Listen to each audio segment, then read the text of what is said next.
Okay,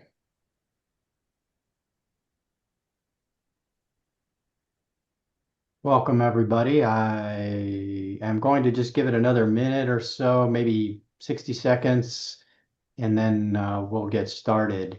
If anybody is out there already, if you would like to jump on the chat and let us know your name if you'd like and where you're from, just so we have an idea of who's jumping on this webinar with us, that would be great. And also, that'll help me know that you can hear me. So if you have a second, jump on the chat and let us know. Oh, well, you must hear something because I see people popping on. So I see somebody, let's see, Pat from Ohio, and we've got Barb. Oh, now it's going too fast. I saw Alaska, I saw California, I saw San Diego, Wisconsin, Palm Springs, Virginia, Apache Junction. Well, all over. St. Charles, Illinois, Indiana, Florida, Philadelphia. Oh, this is great. A good turnout tonight. Kentucky, Wisconsin, Rhode Island, Utah, Minnesota. Welcome, everybody. Thank you for jumping on and letting us know. That's super helpful.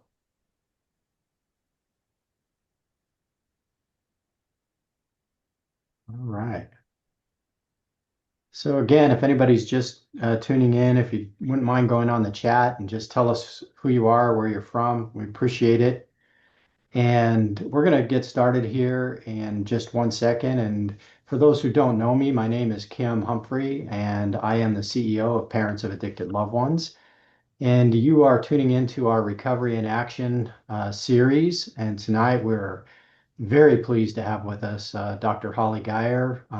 She works at the Mayo Clinic. She's written a book called Ending the Crisis around this opioid epidemic. Many of you know that because we have a PAL lesson that she helped us write. She helped us with a video. So she's no stranger to PAL. And again, she's been super helpful to families, not only through PAL, but in all of her work throughout the country. And we were just talking right beforehand about some exciting opportunities she may have to even do more around the country. So we're just hoping that all that continues to work out because she's a tremendous advocate for families and for those that are going through this. So really appreciate having her with us tonight. And by way of just a quick housekeeping, you're welcome to chat amongst each other on the chat. We have Christy with us in the background from PAL, and she will be monitoring the chat. So you can send messages. She'll answer things that she can. But if you have questions for our guest speaker tonight, Dr. Geyer, if you can make sure you put those in the question and answer section. We're going to be monitoring that, and after a presentation, roughly 45 minutes, we're hoping to get to an opportunity for answering some of your questions. So again, if you can put those into the Q&A, we'll do our best to try and go through those and pick as many of those as we can to answer, and hopefully we'll have some that will be similar so that we can answer everybody's question. And if not, we'll do the best we can to get back to you afterwards. So with that, I think we're just going to go ahead and jump right in. Again, Dr. Geyer, I am so happy you are here. Thank you so much for joining us. I'm so glad to be here, Kim. Thank you for the invitation. Thank you to our audience for making the time out of your evening. I hope to make it worth your while. We've got a lot of content to go over today, and I come to you from many different hats. One of which is I'm the president of the Arizona Society of Addiction Medicine.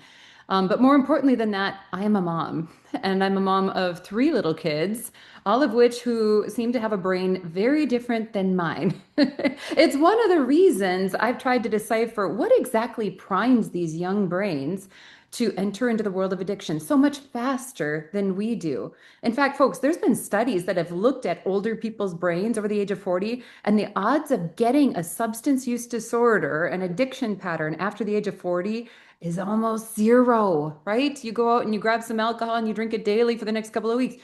The odds of developing addiction as you get older is much, much less. And small amounts during young exposure, younger ages, leads to tremendously worse consequences. We're going to decipher why today. There's data on this. So jumping right into it, we're going to go through a lot of things. Just disclosures, I do get some funding from the Southwest node of NIDA Clinical Trials Network. Um, I want to start off with understanding what addiction is in general. And I have to say, that's probably one of the most common questions I get. People come to me from all walks of life in the addiction profession, and I speak with people, a variety of audience. I come from, those who have the psychology background, right? Some work in sociology or cops, and some are, spiritual people, pastors, clergy members. And then I speak to other medical providers, those that deal with the physical realm. When I ask the question, what is addiction? Depending on that person's background, I get a very different answer. From the psychologists, I hear, listen, Dr. Geyer, addiction is a mental health disorder driven by mental health issues or prior trauma. And if we could go back, if we could fix that, addiction would go away. That person's addiction problems right now would be relieved if they weren't depressed. Drivers, probably. Natural outworkings of addiction, absolutely. But not addiction when we look at the data. Same thing for the social field. I ask social workers, what's the source of addiction? Well, Dr. Geyer, it's food insecurity, it's problems with housing, it's bad parents. Yes, I'm pointing at this screen. You've been accused. It may have nothing to do with those things. Natural outworkings of addiction, absolutely. Sometimes contributors, depends on the case, but they are not addiction, and going strictly after those issues will not fix the problem. Same thing goes for the spiritual world. And I've come from a background where spiritual integration into addiction care is critical from my perspective. That being said, it's a contributor, but it is not naturally the outworking of addiction or the source itself. At the end of the day, we identified addiction to be physical, and I'm going to show you why. So I'm going to start off just by taking a step back. Many of you are familiar with the medical world. It is very different than the behavioral health world that your family members may be in right now, and I'll show you why. But you get to practice what I do for a living when I'm not doing this. I'm dealing with patient care in a healthcare environment. So you're all going to put on your white coats. You are honorary physicians today. Congratulations. And this is your first case. This is lovely Mrs. Johnson. I have bad news. Mrs. Johnson had colorectal cancer about 10 years ago. They took out part of her colon.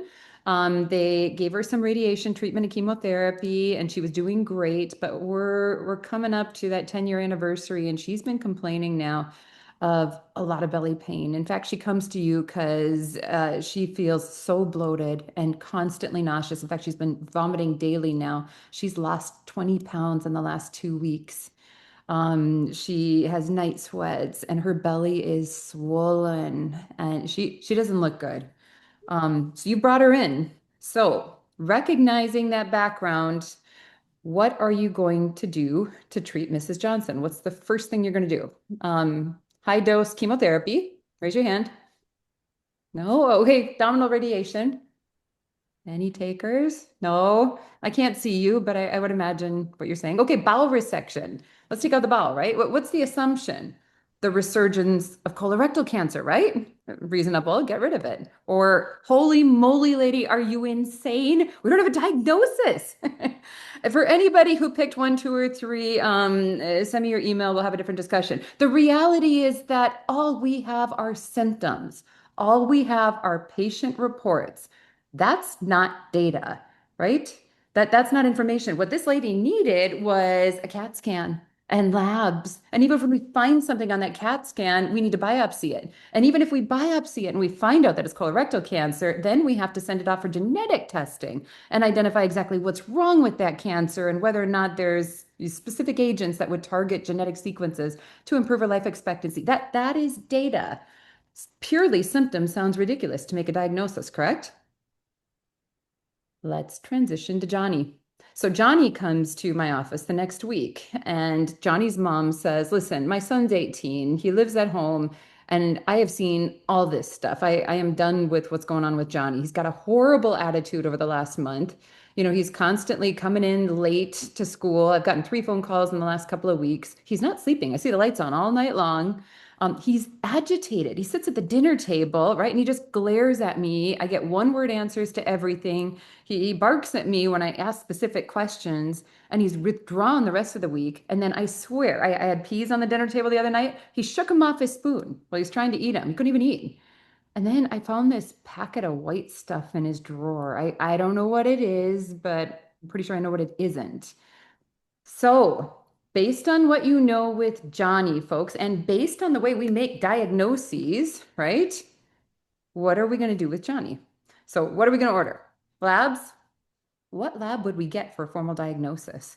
The reality is, even if I get a urine drug screen on this kid, for most drugs of abuse, it's only good for 72 hours backwards. So if he hasn't used in that time period, it offers almost nothing. And there is no other lab we can order that demonstrates addiction. Scratch that. Okay, brain biopsy. I asked my organization, I got laughed at. No, it's not permitted. We can't get pathology samples, apparently, to diagnose addiction either. An MRI or a CT scan of the head?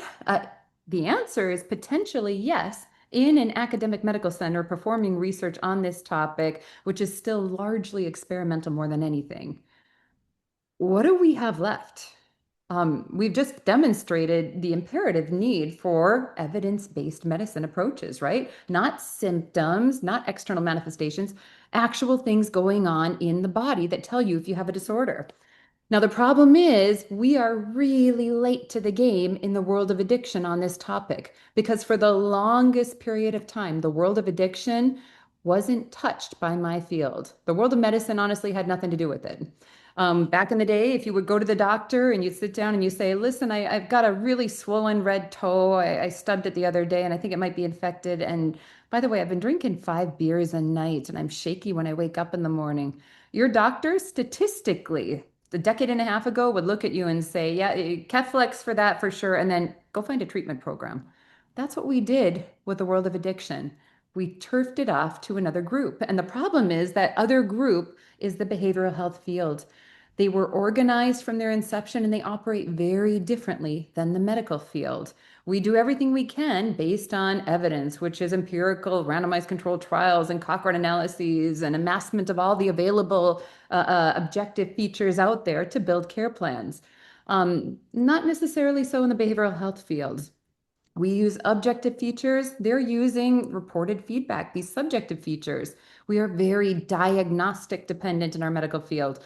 There's not many diagnostics that the behavioral health field has at their disposal. And when we do something for one person, we want it reproducible for other populations, a public health approach. Behavioral health, one approach may not work for everyone because there's so many other social and mental health contributors. And we tend to be very standardized in our approach to patients, built by society guidelines and other things. Behavioral health, not so much.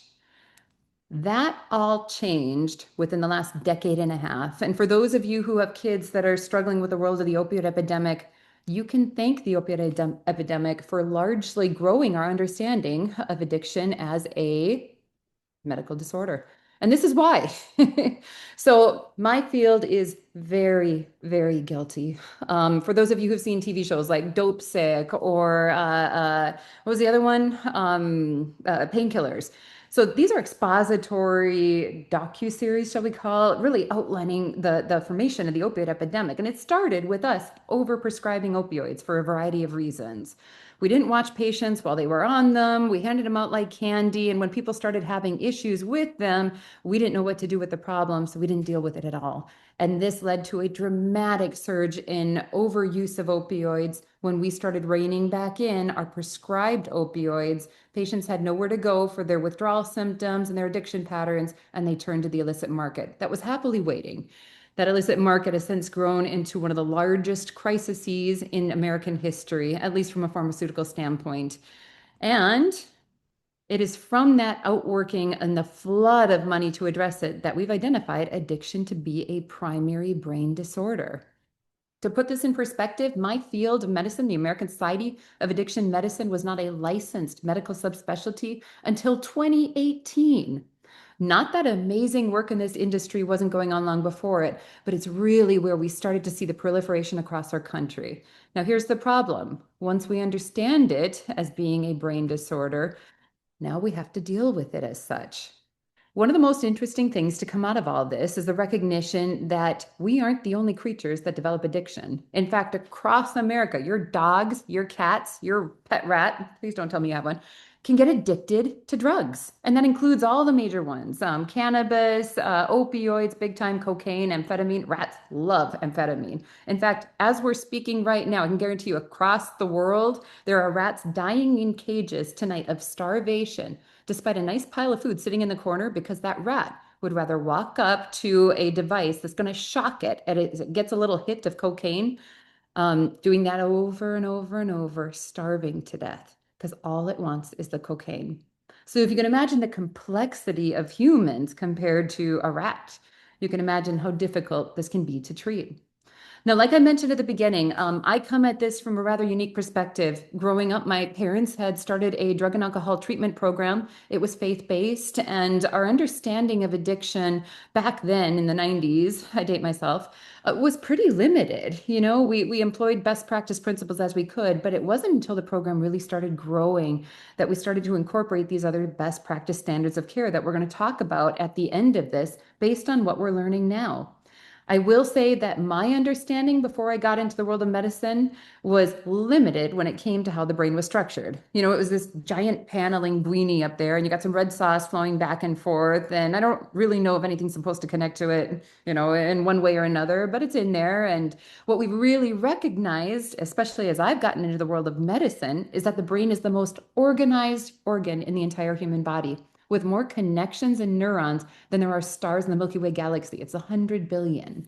We are well organized in that brain with discrete zones, all of which are under the control of other zones of the brain. And the brain is organized to have very specific functions in very specific zones. So the brain is not just about organization. It's also about chemistry. And you've got these little, we'll call them neurotransmitters, which are the signals that help pass nerve connections from one part of the brain to the next. You've got parts of the brain that tell the other part of the brain to do by sending off these signals. One of the most important signals in the brain is something called dopamine. And I'm going to play a short video here that we created that talks about what dopamine does.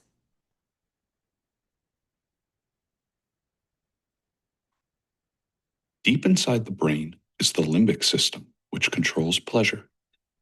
The limbic system becomes active during enjoyable activities like eating ice cream or walking on a sunny day. Nerves in this area pass messages of pleasure to one another. To send a pleasure signal, one nerve releases a chemical called dopamine into a small gap called a synapse. The next nerve receives the dopamine, becomes activated, and passes the message along. Afterward, the extra dopamine is cleared from the synapse so the process can happen again later. Drugs of abuse take over this dopamine system. They change how much dopamine is released or how long it remains available to activate the next nerve, as well as how many receptors are available to receive it. Drugs cause nerves to be exposed to far more dopamine than normal. The brain responds by creating more receptors to take in this excess dopamine. This creates a powerful feeling of pleasure and rewires the brain, making it harder for the person to control their drug use. Over time, the brain reduces the number of dopamine receptors to adjust to the high dopamine levels. As a result, normal activities that release only small amounts of dopamine no longer feel enjoyable, and the person may feel depressed when not on drugs. For drugs such as fentanyl, cocaine, and amphetamines, the brain can be altered so significantly that initial use for pleasure or social reasons gives way to continued use simply to prevent withdrawal symptoms and attempt to feel normal. This is the cycle of addiction, a self-reinforcing loop that becomes increasingly hard to escape.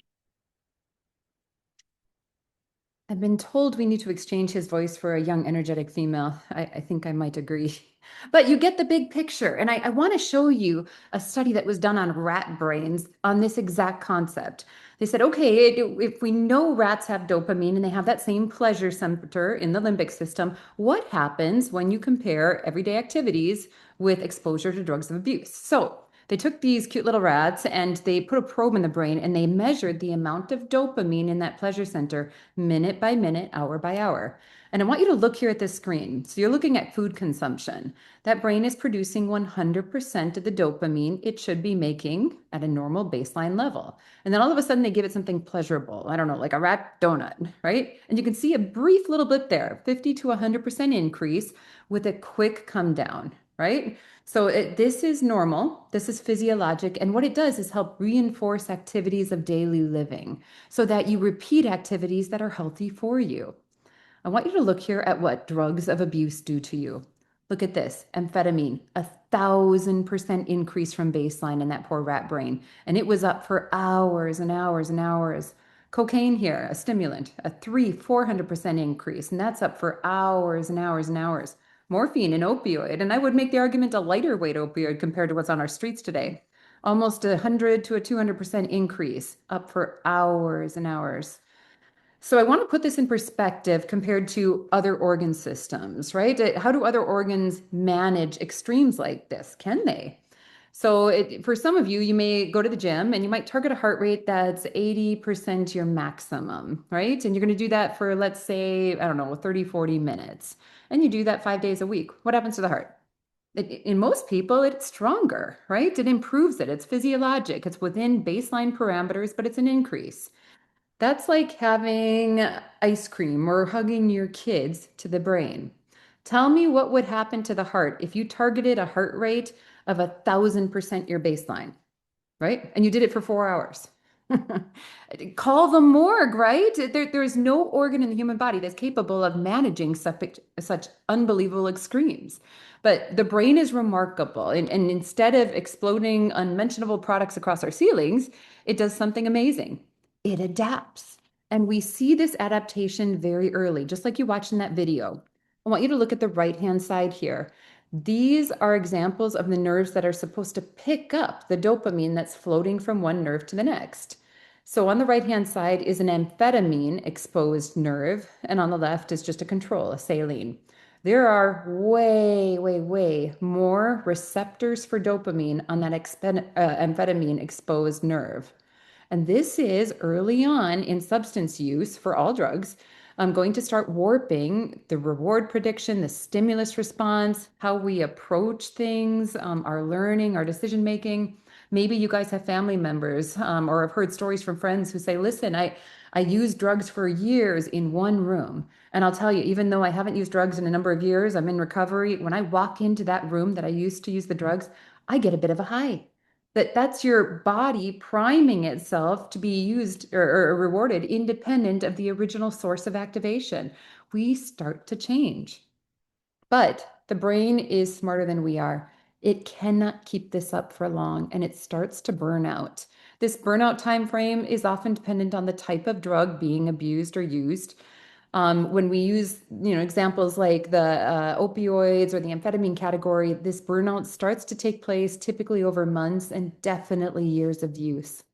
I want you to look here on the right-hand side. This is something called a heat map analysis. Red means more of something. Blue means, holy moly, where did it go? On the right-hand side, these are addicted brains under exposure to various drugs of abuse. On the left-hand side, these are just controls. Where's the dopamine receptors? For any of them, right? That they're gone. The body has down-regulated them.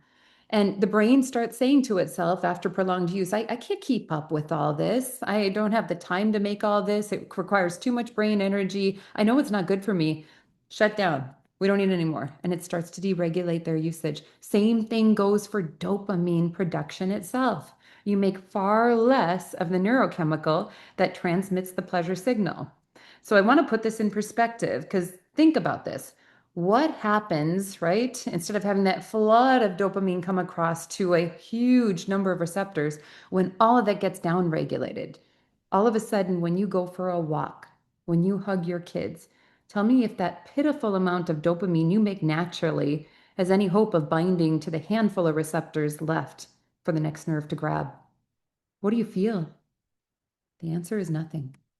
The answer is depression. And this is what we start seeing as addiction progresses.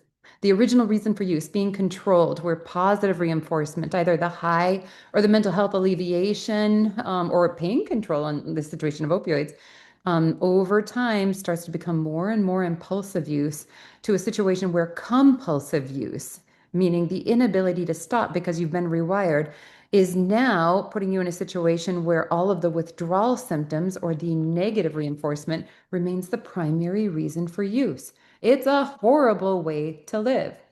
And to add trauma to the drama, you've got something called corticotropin releasing factor, or CRF.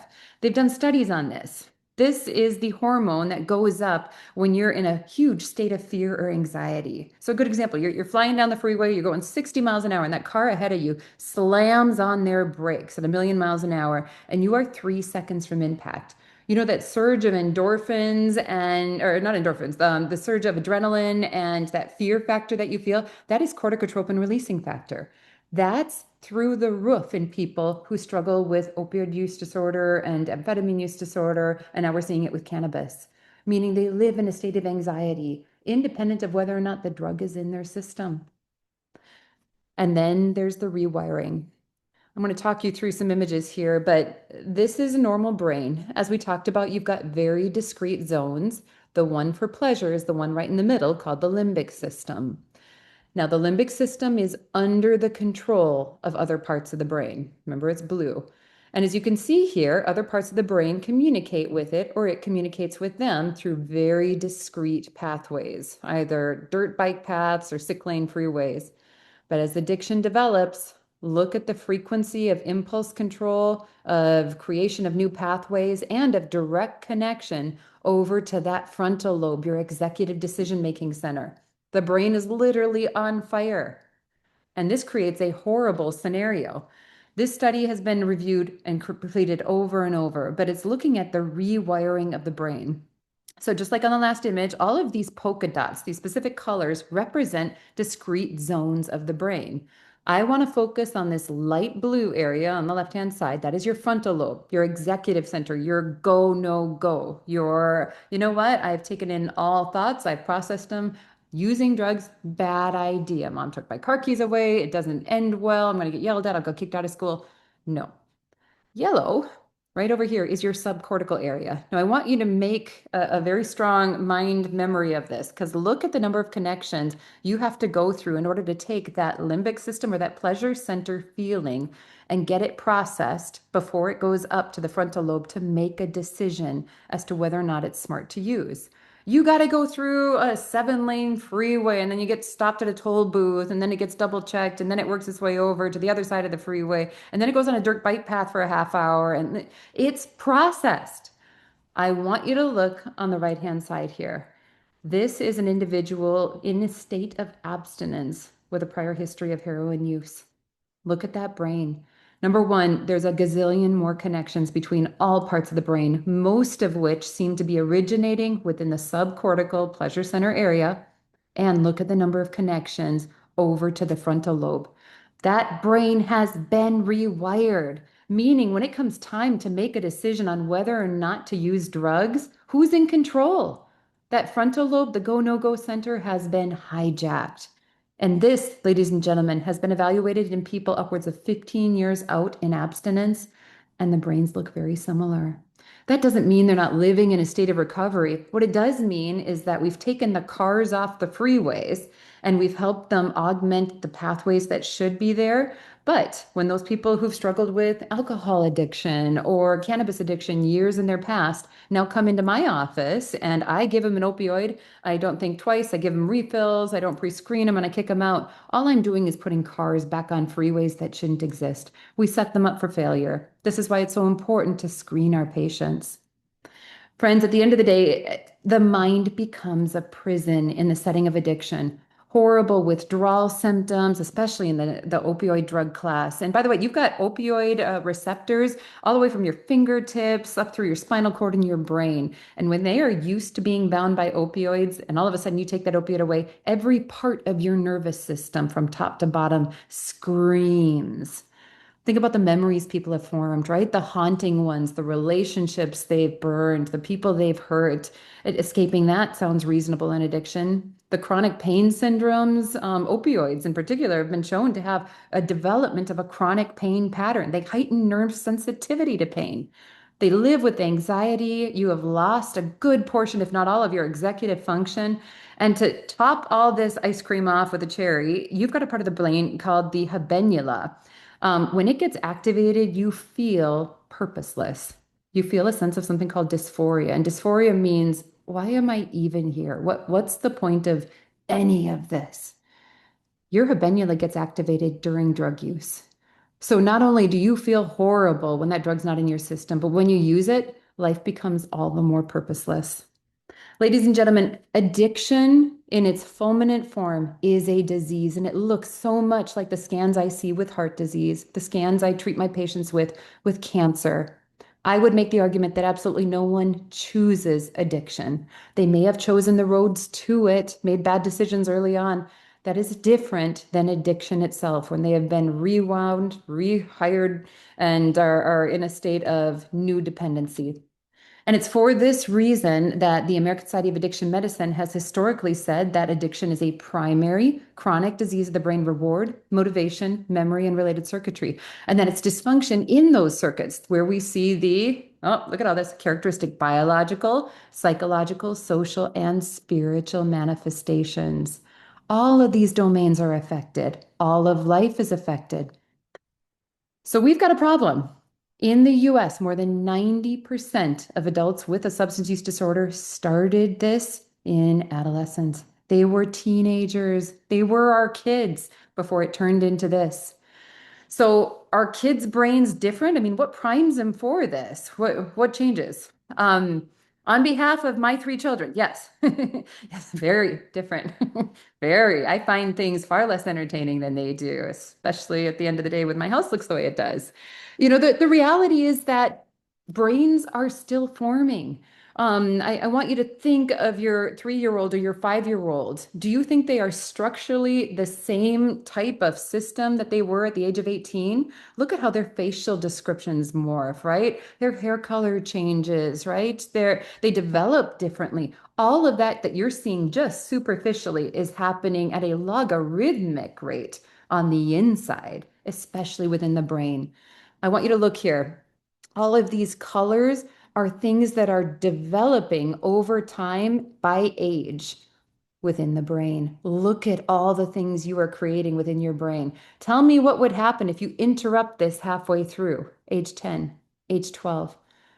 It creates messes. The adolescent brain is uniquely vulnerable primarily because it's a maturational imbalance between reward and cognitive systems, right? What feels good and who says no when it does feel good. So, some of the big issues, number one, they are hardwired to act on impulse.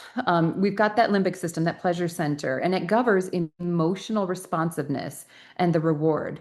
It matures earlier than that frontal lobe, that executive decision-taking center that says, bad idea, mom's going to say yes, mom's going to say no to whatever I'm about to do.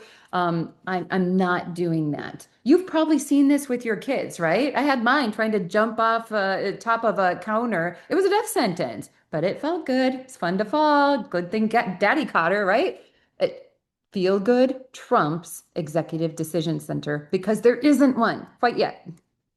Number two, their highs are very high, right? You and I have an ice cream cone, and we're going to enjoy it. We can say no halfway through if we want to watch our belt line. Those kids are wired. It's the best thing that's ever happened to them. And they run around for a half hour screaming and throwing toilet paper in the air. They are different because adolescents, and especially young kids, have more dopamine receptors than adults do. So their neurochemical response to anything pleasurable is way higher. Remember those little brat brains? I don't have a number to give you today, but I would say it's well more than 100% that it goes up in younger populations than older ones.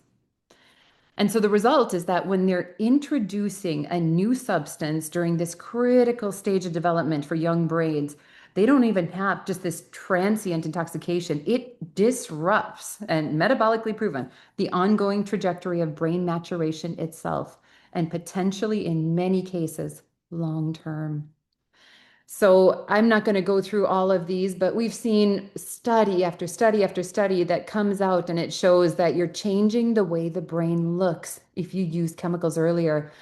There's less processing material, there's less memory, there's less formation of what we call synaptic connections. So one part of the brain being able to talk to the other one appropriately. It thins out areas of the brain that should be much richer in other things that it needs to grow. And it permanently, in many cases, changes that prefrontal cortex and the dopamine pathways in ways that we see persist well into adulthood, meaning cessation of the drug does not necessarily give you back the person you originally would have had they never been exposed to drugs. I am not saying any of this to scare you. I grew up in an environment where I've seen more people in a state of recovery due to the hard work they put in, and they are living functional lives. They are amazing, wonderful moms and dads and workers in our society. But it's important to understand the challenges that they may face that we may not have to just because of the damage done to the brain. And a good example of this whole situation is diabetes. Right. So someone can have type 2 diabetes. That's when there's way too much blood sugar and not enough insulin to get that sugar into the cells because the cells themselves have become desensitized to the insulin that's supposed to take the sugar in. Because of that, you start getting end organ damage. Hurts the kidneys, hurts the nerves, hurts the blood vessels. In many, many cases, we can completely reverse diabetes. With a weight loss program, your what we call hemoglobin A1C, your blood sugars come back to normal, no more insulin, life is great. Managing that, getting rid of diabetes, will have almost no impact on the current state of your kidney function, on your nerves. They're what they are. They have been damaged by the original disease. We live with it, we manage it, and we keep people living forward.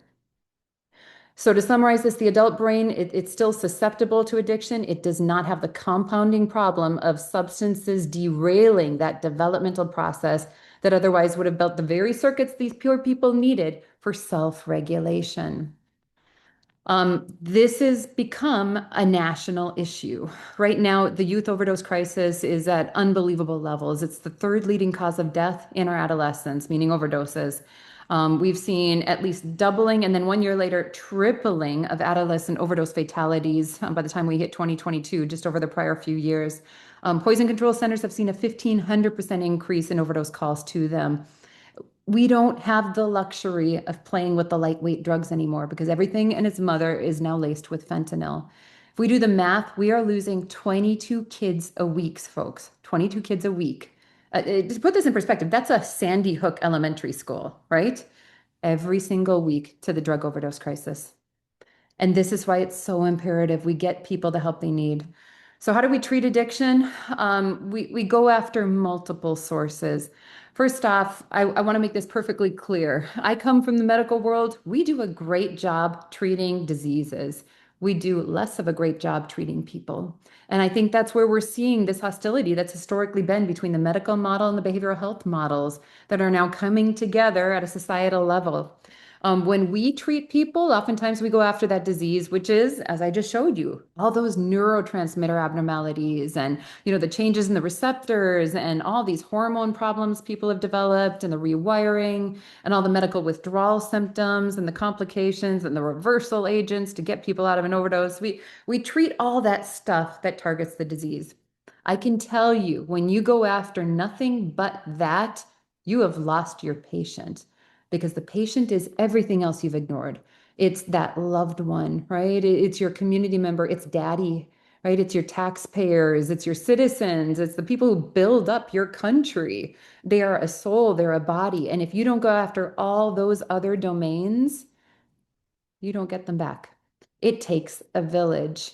And when we look at the medical literature, a comprehensive whole person approach is really the best way to recovery. It's also known as the biopsychosocial spiritual treatment approach.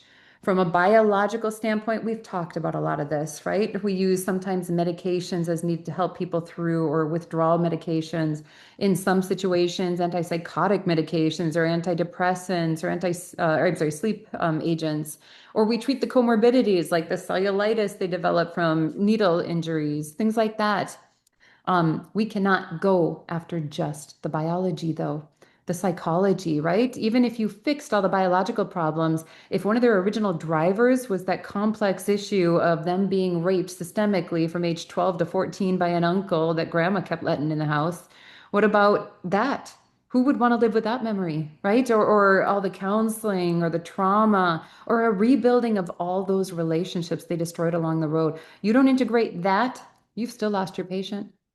And social. My goodness. I can't tell you how many treatment programs I'm familiar with who do a great job integrating that biological and psychological component. And once they've gotten their 60 days worth of insurance, they kick you to the street. By the way, you have no job. You have lost your kids into the criminal justice system.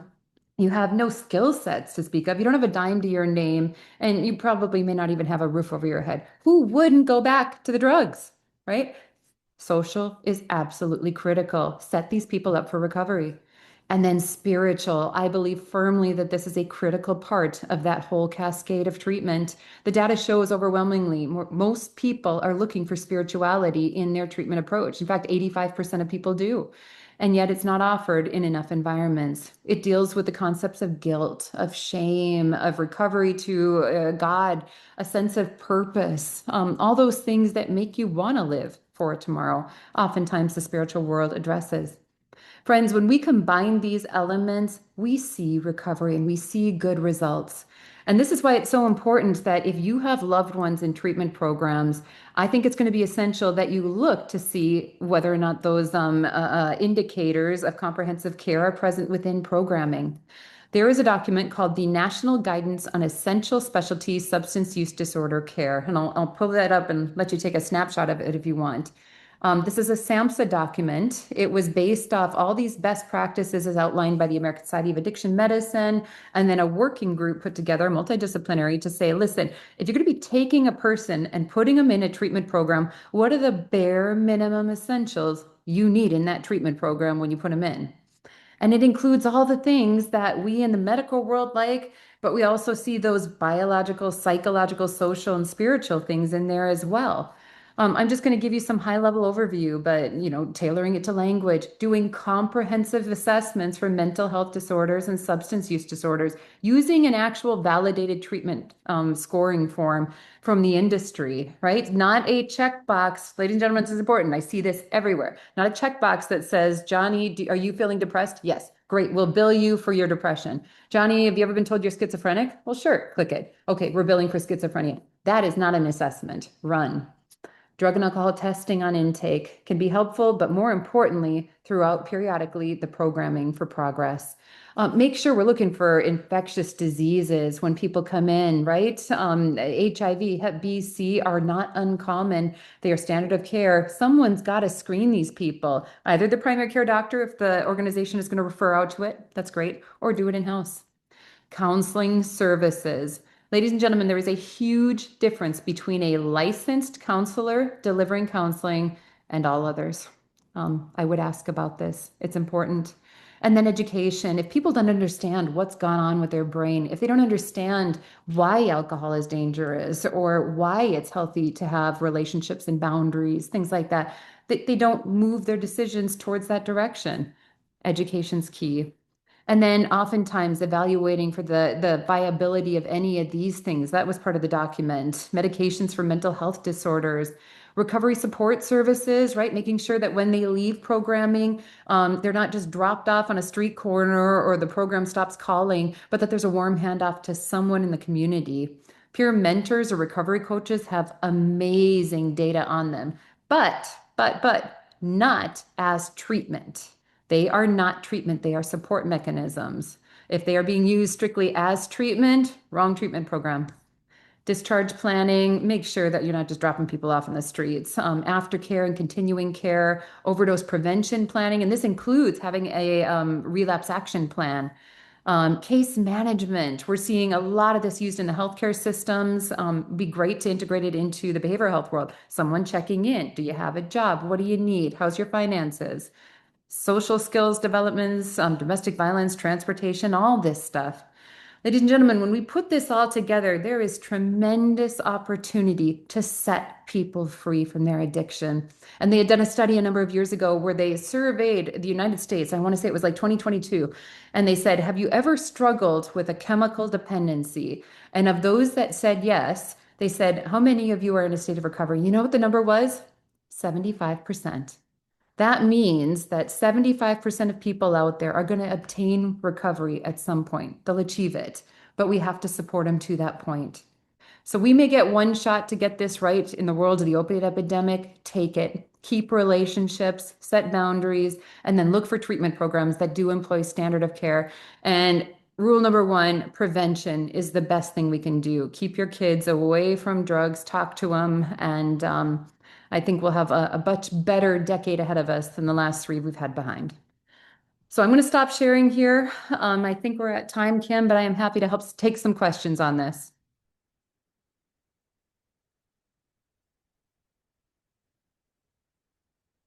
Oh, I have to take a deep breath. It was a lot of material. It is, and I've had the opportunity to work with you on this, and we've had some videos with you, and you touched on some of the things we've talked about in those others, but you added a number of different things. And one thing that some people were mentioning, but you actually were covering it, but you use the word cannabis, throughout, and so obviously that's the same thing usually when you're talking about marijuana. Mhm. And so maybe just touching because that is really becoming a bigger and bigger issue with people these days, particularly with all of the, you know, potentially rescheduling and marijuana being more available and all of that. And still the same old attitude out there that it's no big deal, that it's just not that big of a problem. So maybe just real quick recap that again about how it does or doesn't have the same types of effects as these others. Yeah, if you go back into the 1970s, a lot of the cannabis was somewhere around 7-ish%, THC 9, so Delta 9, which is that psychoactive or most psychoactive component of the cannabis plant. But there's hundreds of psychoactive components. That number now is well upwards of 80 to 90%. And because of that, we don't know quite where we end up with usage patterns. Early information suggests total badness from a neuropsychiatric standpoint. We're seeing much, much higher rates of psychosis, what appears to be schizophrenia, although they're debating whether or not it's truly that. And some of this is permanent. We know that the euphoria, the excitement that occurs in that brain is a higher high than most people experienced historically with the other version, and it's a setup for failure. One thing I would very much caution this audience on is the concept of cannabidiol or CBD. So we're seeing that everywhere. You can buy it for your kids if you want to. Your kids could pick it up. In fact, I remember American Eagle, remember that store chain? They had CBD products for almost a year on their market. So they've gone out and they've tested CBD products, and over 80% of the products that were in this testing study had Delta 9, meaning actual THC in the compounding. It's because these mom and pop companies rarely have standardized processes on how to extract this stuff. So it's a big warning to us. I in general recommend staying against or away from the product altogether. I do know there are people who swear on their life they got off opioids and switched over to occasional low dose cannabis and they got their life back. I hear those stories. I can't, in good conscience, until I get great data on it, recommend it. It's just one problem that's potentially leading to another, but maybe with years of review, we'll know more. Yeah, yeah. And the other thing, just as I reflect on listening to all of this, and some of it is, it sounds a little depressing. Some of the things that may or may not get better over time, even after they quit. And so maybe just talk a little bit more about the hope, about, yeah, we know all of this, but with treatment, you mentioned the 75%, but maybe just a little more about how people can find hope in all of this. Yeah, I think it's an exciting era to start seeing hope. First off, we recognize that despite all of these slides I've shown, what I'm showing you is that it has true impact on the brain. That is not what the patient may look like a couple years down the road or 6 months out of treatment. And we see that. I know so many people who are living full, normal lives. They got it back together because they got the right kinds of treatments. They had the right support systems around them. These slides are a warning to not start, and they're a warning to continue to be support systems around those who are achieving or in recovery. We can get people there. And I would honestly believe that virtually everyone is able to be fully recovered unless they've had so many situations of anoxic brain injury from overdoses. That's a different ball of wax. Most other people should be able to come back to someone that you can love, someone you can work with, someone that's functional in society. Yeah, and that's what we see, certainly in our meetings, and we see a lot of people get better. Mhm. And one of the things that's hard is, when people get to the point where it's been going on for a long time, and they start to, you know, get in their mind that there is no hope because they've done it for too long, and therefore, they've probably quote wrecked their brain, or whatever other term that they use. And maybe you can comment on what I say, because I consistently say, hey, I never give up hope. If they're alive and they're breathing, I think there's a chance, and I think that things could change and turn around. So I don't know, your thoughts on what I'm sharing with people? There is no medical reason to believe there isn't hope whatsoever. And our animal models have shown that as well. Another thing we're seeing is that as we're entering into this era of GLP-1s, there is incredible data on reduction in use to almost zero in upwards of 50% of people who get on those. I think there's a lot of interest in potentially getting FDA approval for that. And we might see an absolutely new era in the next decade just because of that. Now, if we can use something that essentially curbs cravings within the belly to treat addiction, think of how much hope there is down the road for things we haven't explored. On top of that, even my own family, I've got a sister-in-law who had struggled with addiction for years and years and years. Members of that family had written her off and then into a state of recovery, started working at a church, full career, back to baseline. She did amazing for years. So I've seen it myself. I know it's out there. I treat patients like that too. Yeah. And one of the questions that came in, and we do get people that come to the meetings once in a while, and sometimes the individual will have a behavioral addiction in addition to the substance addiction.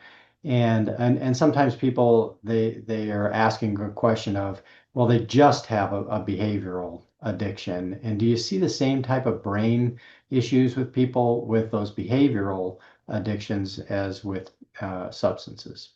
All addiction uses the dopamine system. All addiction is based on the dopamine system.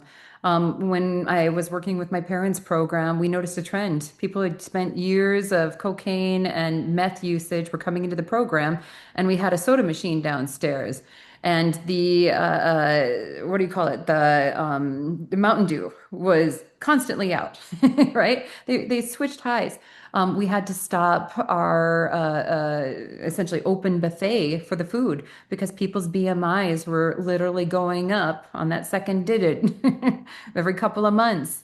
Um, Unless we go after the original drivers as well, right? The ability to no longer just chase the high, independent of where the source is, then we'll never really truly recover.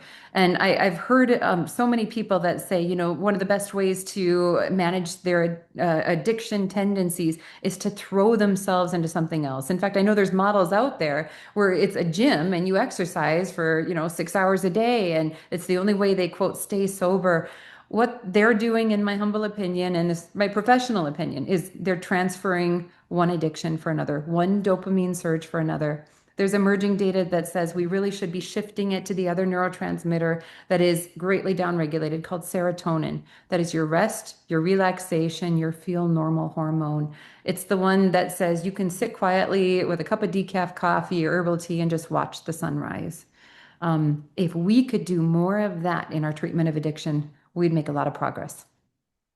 Yeah, and I think it goes without saying that the treatment, if somebody, for example, has, an issue with a behavioral addiction and no particular substance, issue, the treatment's going to look very different. But what you're saying is some of the things that happen to their brain chemistry is very similar. Is that a fair thing to say? Very much so. Yep, absolutely. Yeah. So as far as any other, let me just take a quick look over here. So this question is about the benefits of medication-supported detox versus no medication at all, and the differences in maybe its success one way or the other. It depends on what the drug is that's being detoxed. For cannabis, we don't have a lot of data, especially FDA approved drugs that treat cannabis withdrawal. And more often than not, we're just using things that kind of help them feel better over the next day or two. It's mild withdrawal, not to be confused with alcohol withdrawal, which can be absolutely lethal and really only should be done in a medically monitored environment unless there's a very slow outpatient tapering plan that's been established. Alcohol withdrawal kills. And then you've got opioid withdrawal, which in itself likely won't kill 99.9% of people, but the relapse rate is so high with the abstinence approach only. So often people go straight back to the drug because the withdrawal symptoms are so bad. So we oftentimes use medications in that setting as well. Yeah. So another quick question, and we don't have a lot of time left, so let me just try and run through these real quick and see if I see anything else. So again, one of the things that's mentioned here, and you've already answered, I believe, is that the brain can rewire back, and that it can go back to a place where they're functioning normally and all of that.